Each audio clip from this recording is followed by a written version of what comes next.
li solo la biso bande kozo continuer landa li solo troisième partie yangoyo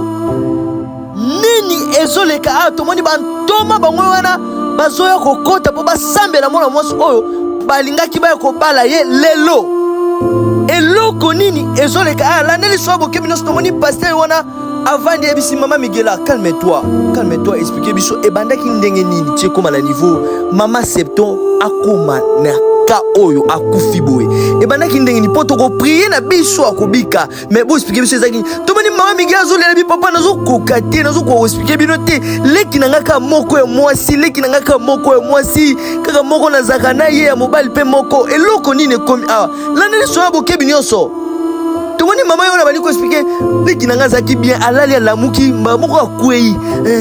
ayebisi leki na ye Jérémie du ciel asombela ye kisi leki na ye aye awa pesi kisi mais azo bouger te tandis que lelo ndeza magamba dot na ye mobali nazo ya lelo ko pesa biloko nyonso libala lana li so bokebi nyonso tomoni pasteur aleli epesi epasi na ntima nini ezoleka pe nini ezosalama ayaya leleki na ye epesi pasi yokani bazolela leki na bango nini ekomi awa tomoni pasteur atie mutu na se mpona nini tina niveau oyo mwana mwasi lelo nde mokolo ya remise ya dot na ye ekoma na baka ya morbo eza nini tomoni papa pasteur alobi na misu na ngai ya molimo nazomona bino moko boteki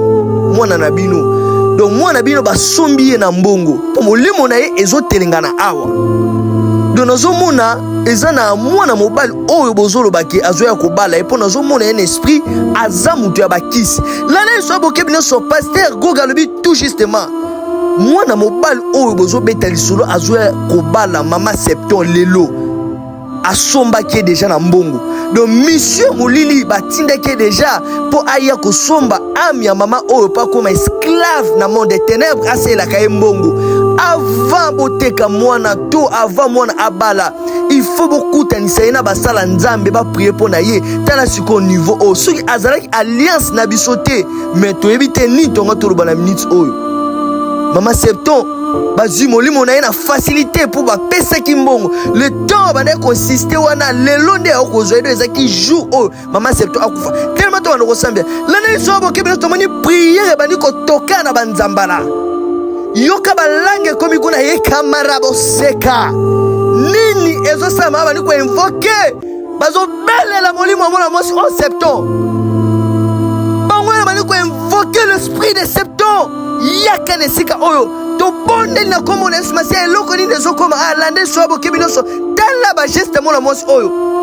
yiwana bandi ko bouger tala yiwana bandi ko bouger lande li solo bokebi nyonso ko zanga boyebeza liwa ya ndambu to moni wana bandi ko prier likola mona mwasi oyo tala nde bazo déclarer likola ye bazo déclarer to moni prophète Goga ye wana bandi ko tsamba boka ndo prier likola tala ba geste mona mwasi oyo la Bible déclare toute plante mon père n'est pas planté sera déraciné bandi ko déraciner nyonso ya nzambe te koteki na kati ya nzoto mona mwasi oyo tala mona mwasi oyo ye wana fongoli miso to moni ye wana bongi ye wana afongoli miso landa liso bokebi nyonso tala ne bazokabwa. La victoire est à nous. Nous sommes le plus que vainqueurs parce que tu nous as aimé le premier. Tomoni mwana mwasi oyo bazui elonga. Mwana mwasi azongi envie film oyo pesa conseil na batoto bazaka trop si na mama kambu oyo ya vie privée na bango pona ba film misusu abonnez-vous sur Triple C.